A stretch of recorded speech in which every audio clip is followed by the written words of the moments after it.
হয়তো তোমারই জন্য হয়েছি প্রেমে যে বন্য, জানি তুমি অনন্য, আশার হাত বাড়াই।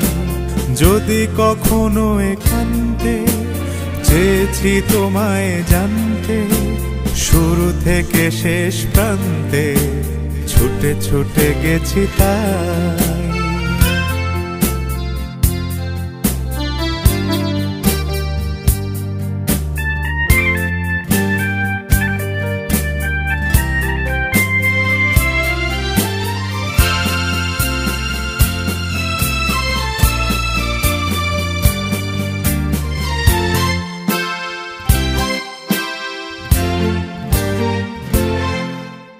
আমি যে নিজেই মতো, জানি না তোমার শর্ত।